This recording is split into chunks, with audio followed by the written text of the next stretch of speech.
Welcome back to EPCOT TV.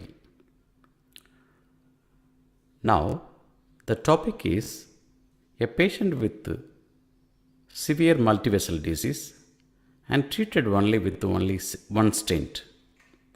It's a very complicated case. We'll see how we have treated this patient.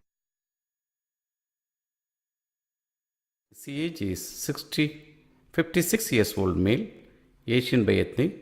His BMI is 26. Chain smoker for 20 years.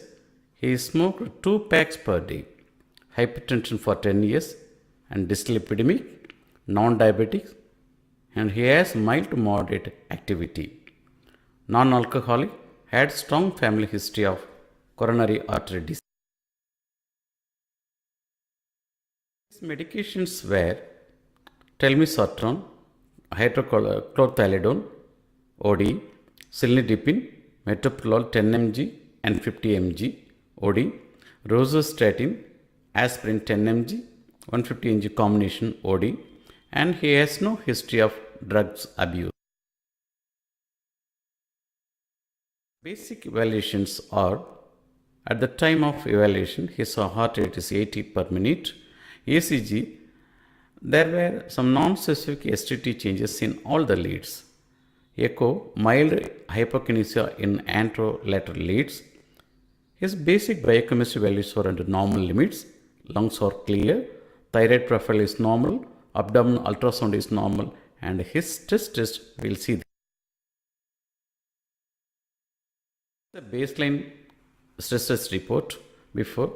There is a mild STT changes in the lateral leads and inferior leads. There is some anterior leads. Here you see stress test second level at 5 minutes and 52 seconds. There is a huge ST elevation in AVR and V1. Here in the basic ECG, baseline ECG, there the AVR and V1 leads are absolutely normal.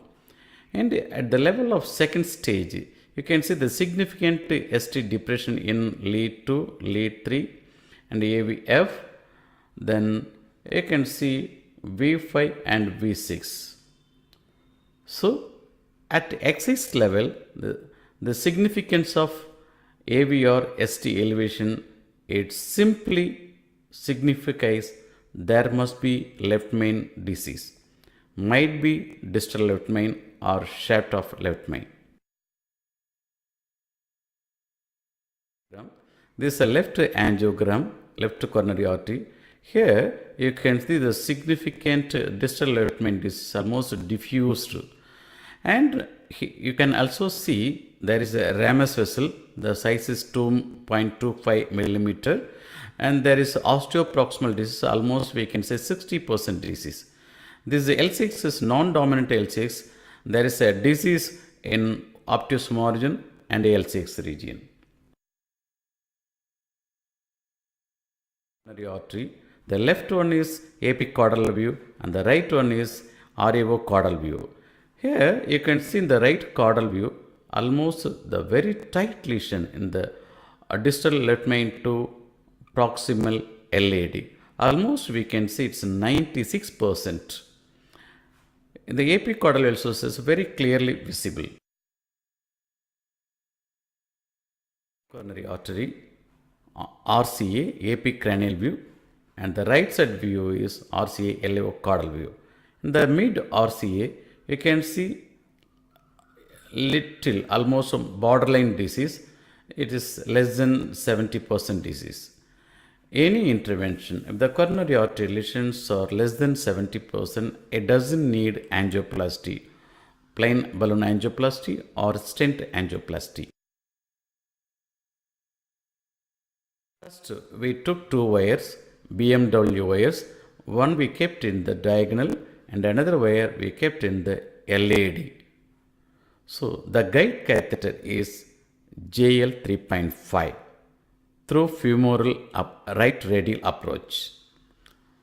There is some arterial losuria in the right radial approach. So there we found little difficulty in engaging the guide catheter. So the guide catheter also is not supportive. Anyway, we managed to engage the wire to LED and diagonal. The lesions, we took 1.5 mm very small balloon, complaint balloon, to dilate at the distal left main, and we dilated distal left main to proximal LED entire segment with keeping the two wires. With the 2.5 mm balloon at distal left main and proximal LED. Almost we dilated 30 millimeter to engage the stent properly. So proper pre-dilatation is very important because it should allow the major size vessel stenting. Particularly, it should allow minimum 3.5 mm stenting. It needs previous adequate pre-dilatation. However, maximum going for the maximum pre-dilatation, the maximum size balloon can have dissection in the artery. To avoid unnecessary dissection, we need to take proper size balloon. Stent in the left main to LED. Here you can see the positioning. Deployment in left main to LED. Almost we deployed first with 10 atmospheric pressure. Then by keeping the same stent balloon, we went up to 14 atmospheric pressure. Then after that, we removed the stent balloon, 8.5 mm balloon at the maximum pressure of 24. Here you can see the waist. And one more thing we have to notice, here I kept the diagonal wire, the entire procedure. Almost after post-dilatation, I kept the wire in the diagonal. I didn't remove the wire because it can avoid plaque shift during post-dilatation to the diagonal, because the diagonal size also more than 2 millimeter vessel. So that is the reason, to avoid plaque shifting, I kept the wire in the diagonal.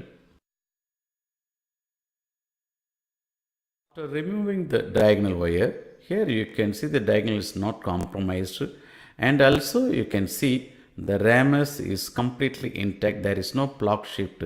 The plaque is almost 50 to 60% disease osteoproximal as it was before. There is no compromise in the diagonal RAMUS and diagonal vessels. So this is a way to avoid and plaque shifting during multivessel disease, and the single strategy is a very good to prevent unnecessary restenosis in future. Results, here you can see there is a complete, the stent is expanded. There is no dissection or haziness in the left main as well as the RAMUS. Here you can see the diagonal is completely normal. Even there is no even small plaque shifting in the diagonal vessel. So the results are excellent. Complications during angioplasty, what we have given are the Brilinta 180 milligram bolus, aspirin 325 milligram, atorvastatin 80 milligram, bolus dose of bivalidine, and continuous infusion of bivalidine based on patient's body weight. Normal saline just we have given 100 ml per hour during the procedure. Points we have to take from this case study. In multivessel disease, culprit vessel stenting is very important. Doing non-culprit vessel stenting and increased contrast volume will have some adverse effects to the patient. In left main and LED stenting, adjacent vessels ostium should be protected, and take precaution to avoid unnecessary additional stents and prolonged procedural times and materials. Continuous jailing of diagonal wire will help plaque shifting during post-dilatation and should be removed carefully to avoid void entrapment.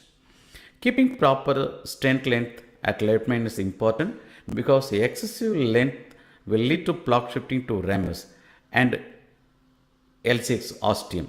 Same way, short length may cause inside restenosis in future.